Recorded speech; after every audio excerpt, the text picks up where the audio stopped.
आज हम बात करने वाले हैं भारत के खोए हुए और दुनिया भर में मशहूर डायमंड्स के बारे में, जो कभी हमारी शान थे लेकिन आज वही हीरे या तो विदेशों में हैं या फिर कहीं गुम हो गए हैं।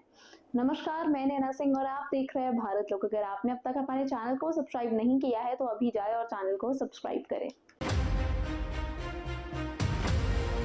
हाल ही में बांग्लादेश में एक बहुत ही इंपॉर्टेंट और पुराना डायमंड दायरे नूर अब एक लॉक ट्रेजरी में पड़ा हुआ है।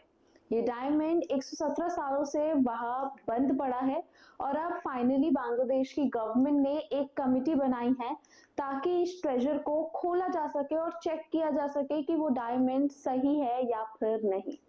बता दें, दायरे नूर का मतलब होता है समंदर की रोशनी।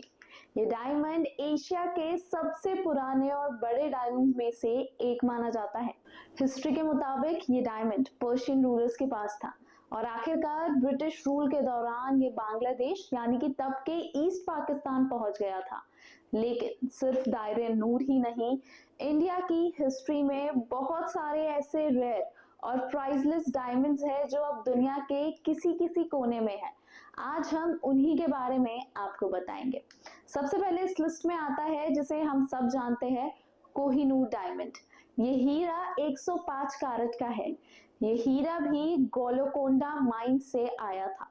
ये डायमंड मुगल एम्पायर के एरा का था, लेकिन ब्रिटिश ईस्ट इंडिया कंपनी के समय में ये ब्रिटिश ले जाया गया।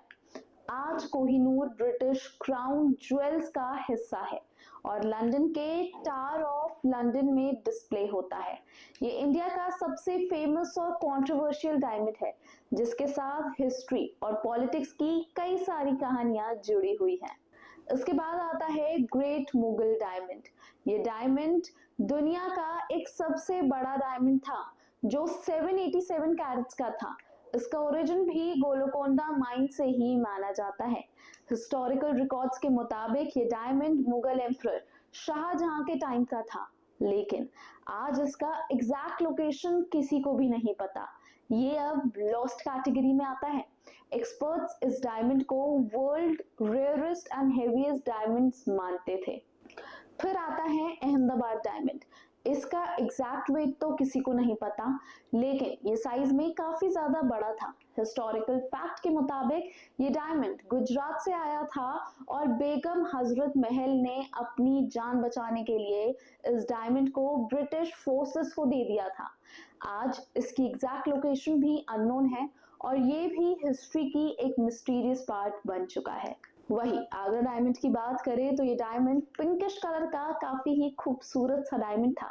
इसका एग्जैक्ट वेट अब तक क्लियर नहीं हुआ है, लेकिन ये मुगल एरा के रॉयल ज्वेलरी का हिस्सा था और बाबर के ताज में इस डायमंड की चमक सबको अट्रैक्ट करती थी।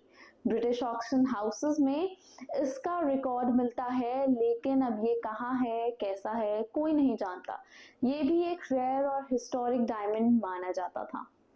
इसके अलावा द रिजेंट डायमंड 1702 के आसपास गोलकोंडा के माइन से ये द रिजेंट डायमंड मिला था। उस समय इसका वजन 410 कैरेट था।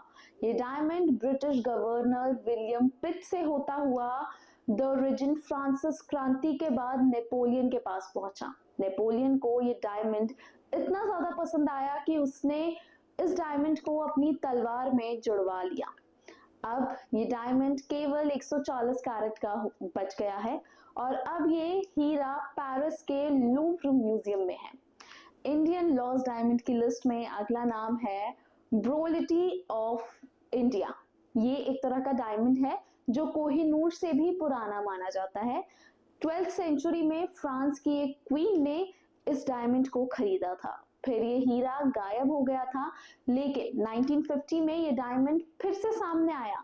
तब इसे न्यूयॉर्क के ज्वेलर हेनरी विंस्टन ने इसे इंडिया के एक राजा से खरीदा था। माना जाता है कि अब ये डायमंड यूरोप में है। इन सब के अलावा और लूव डायमंड, दरियाए नूर, ऐसे कई डायमंड्स हैं जो दुनिया भर में कहीं ना कहीं है या फिर कहीं गुम हो गए हैं। लेकिन अब फाइनली इंडिया और बांग्लादेश दोनों ही देश मिलकर इस हिस्ट्री को समझने की कोशिश कर रहे हैं ताकि हमारी कल्चरल हेरिटेज को प्रोटेक्ट किया जा सके। एक्सपर्ट्स और हिस्टोरियंस भी इस रिसर्च में अब लग गए हैं ताकि सच्चाई सामने आए और हमारी नेक्स्ट जनरेशन को ये प्राइसलेस लेगेसी समझ में आए। तो ये थे इंडिया के कुछ लॉस्ट ग्रेट डायमंड्स की मिस्ट्री। अगर आपको ये वीडियो पसंद आई तो वीडियो को लाइक करें, शेयर करें और अपनी राय हमें कमेंट सेक्शन में देना आप बिल्कुल ना भूलें।